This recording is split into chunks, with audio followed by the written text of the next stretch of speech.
लुधियाना के सुनील और उसकी बीवी रीटा एक अच्छे और संपन्न परिवार से ताल्लुक रखते थे। एक दिन रीटा की भाभी उसके घर आती है। रीटा, तुझे तो पता है तेरा भाई कुछ नहीं करता, ऊपर से 2 बच्चों की जिम्मेदारी, बेटी भी बड़ी हो गई है। तू तो बुआ है, कुछ मदद कर सकती है तो कर देना।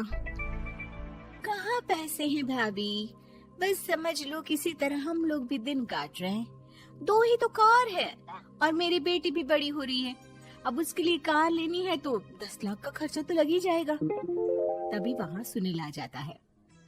अरे शशि, क्या है, तू हमेशा पैसों के लिए परेशान क्यों रहती है?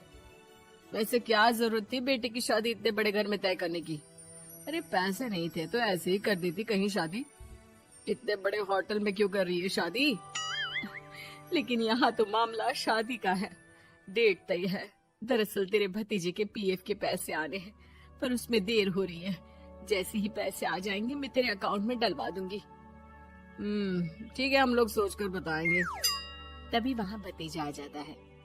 फूफा जी, आप लोग ही मदद कर सकते हैं, वरना तो कैसे काम होगा समझ में ही नहीं आ रहा। मैं वादा करता हूँ जैसे ही पैसे आ जाएंगे मैं आप लोगों को वापस कर दूंगा। हाँ भाई, ठीक है। अब देख भाई, हमारे लड़के तो सारा दिन घर पर पड़े रहते हैं, ना कमाते हैं ना कुछ कमाने की इच्छा रखते हैं। लेकिन चल, ये ले, कितने पैसे चाहिए? जी 4 लाख रुपए। ठीक है, लेकिन पैसे ध्यान से वक्त पर वापस लौटा देना। सुनील मुसीबत के वक्त बीवी के भतीजे की मदद तो कर देता है, लेकिन उन लोगों के जाने के बाद देख ले रीटा, तेरे मायके वालों ने मांगा तो दे दिया, वरना इन लोगों का मुझे कोई भरोसा नहीं है। अरे क्यों भरोसा नहीं है? इससे पहले तो कभी इन लोगों ने आपसे मदद भी नहीं ली। हाँ, ली तो नहीं, लेकिन पैसे की किल्लत ही रहती है ना इन लोगों के पास। अरे ठीक है ना, नहीं लौटा पाए तो भतीजे के ससुराल से निकाल देंगे। सुना है बड़े घर में शादी हो रही है। सुनील और रीटा पैसे तो दे देते हैं, लेकिन अगले रोज ही। हाँ भाई साले साहब, क्या हाल है? ठीक हूँ जीजा जी। क्या बात है, सालों बाद आपका फोन, जरूर कोई बात होगी, बताइए ना। अरे वो तेरी बड़ी भाभी आई थी, बेटी की शादी कर रही है ना, तो पैसे लेने के लिए मैंने दे दिए 4 लाख। सोचा भाई किसी गरीब की बेटी की शादी हो रही है, पुण्य मिल जाएगा। अच्छा किया जीजा जी, उनका बेटा बहुत मेहनती है, जल्द ही लौटा भी देगा। वहीं रीटा भी फोन करके हर किसी को पैसे देने की बात करती है। रीटा की भाभी शशि के पास उसके भाई का फोन आता है। तूने सुनील से पैसा लिया है क्या? नहीं भाई, सिर्फ बात की है, बोल तो रहा है कि दे देगा। वो लोग मदद करने वालों में से नहीं है, और मदद कर भी दे लेकिन समाज में गा गा कर हालत बुरी कर देते हैं। अब गाने दीजिए ना भाई, मैं क्या कर सकती हूँ, मेरे पास कोई ऑप्शन भी तो नहीं है। बेटी की अगले हफ्ते शादी जो है। शशि की बेटी की शादी हो जाती है, लेकिन शादी के 1 महीने बाद ही सुनील का फोन भतीजे के पास आता है। हाँ भाई, शादी तो हो गई हम लोगों की दुआ से।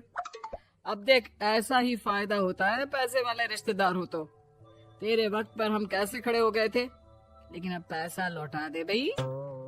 जी, मैंने पीएफ के लिए अप्लाई कर दिया था, उसकी नोटिफिकेशंस मैं आपको भी भेज देता हूँ।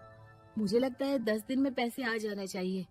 जैसे ही पैसा आएगा मैं आपके अकाउंट में डाल दूंगा। और ना जी ना, कोई नोटिफिकेशन नहीं चाहिए, पैसा चाहिए, पैसा। ठीक है अंकल, बस 10 दिन का समय दे दीजिए। अभी हफ्ता भी पूरा नहीं होता कि भतीजे के पास उसके गांव के दूर के चाचा का फोन आता है। अरे बेटा, क्या बात है, सुनील के कोई पैसे ले रखे हैं तो दे क्यों नहीं देता? हाँ चाचा जी, बात तो हुई थी, 10 दिन का वक्त मांगा है, उम्मीद है हो ही जाएगा। अरे फोन कर रहा है, रोज बता रहा था कि बेटी की शादी में मदद की थी। अब क्या है ना, भले ही शादी 10 दिन रोक देते, लेकिन सुनील से मदद नहीं लेनी चाहिए थी। याद है ना, मधु की मदद करके कितना बदनाम कर दिया था उसने पूरे घर को सोसाइटी में। हाँ चाचा जी, मैं भी यही सोच रहा था कि उन लोगों से मदद नहीं लेनी चाहिए थी। कई लोगों के फोन आ चुके हैं। वहीं रीटा अपनी भाभी को फोन कर देती है। क्या है भाभी, कब पैसे लौटाओगी? पता है ना ये कितना बोल रहे थे, तुम्हारे बोलने पर मैंने पैसे दिए हैं। भाभी अब तो आपके बेटे की कार बेच दो और हम लोगों के पैसे दे दो।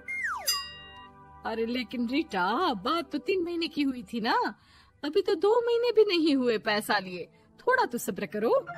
नहीं नहीं भाभी, वैसे मेरा बेटा टिक्कू आ रहा है आप लोगों के घर रहने के लिए, उसको अच्छे से खिलाना पिलाना, समझी। भाभी को समझ में नहीं आता कि वो क्या करे। वो बेटे से बात करती है। अरे माँ, इन लोगों से मदद लेकर सच में बहुत बड़ी गलती कर दी। मुझे खुद समझ में नहीं आता कि कैसे इन लोगों के पैसे जल्द से जल्द दे दूं। तभी डोरबेल बजती है और रीटा का बेटा टिक्कू घर में आता है। आओ बेटा, मामी के घर पहली बार आए हो रहने। आप पापा बोल रहे थे कि आप लोग पैसे का ब्याज तो दे नहीं पाओगे, तो तब तक मैं यहीं रह लूं। और हाँ, मैं एसी के बिना नहीं सो पाता। आप लोग अपना देख लेना और पैसे जल्दी लौटा देना, क्योंकि मैं थोड़ा जल्दी जाना चाहता हूँ। रीटा का फोन शशि के पास आता है। भाभी, पैसे कब तक दोगे? बेटी की विदाई के बाद शशि के घर का माहौल बिल्कुल बदल जाता है। वो हर वक्त बेटे से उसके पीएफ के पैसे पूछती, और पीएफ यानी कि सरकारी काम। आजकल में पूरा 1 महीना और बीत जाता है। भाभी, मैं और ये अमेरिका जा रहे हैं, घूमने के लिए पैसों की बहुत जरूरत है। रीटा, मैं पूरी कोशिश कर रही हूँ कि जल्द से जल्द पैसे का इंतजाम कर दूं, लेकिन पक्का नहीं बोल सकती। तभी सुनील का फोन भतीजे के पास आता है। देख माना 3 महीने की बात हुई थी पैसे लौटाने के लिए, लेकिन अभी मुझे पैसों की काफी जरूरत है। मैं अमेरिका जा रहा हूँ, तो पैसे मैंने किसी से ब्याज में पकड़ लिए हैं। तू हर महीने 4 लाख का 20,000 ब्याज डाल देना मेरे अकाउंट में। सुनील फोन रख देता है, लेकिन भतीजा काफी परेशान हो जाता है।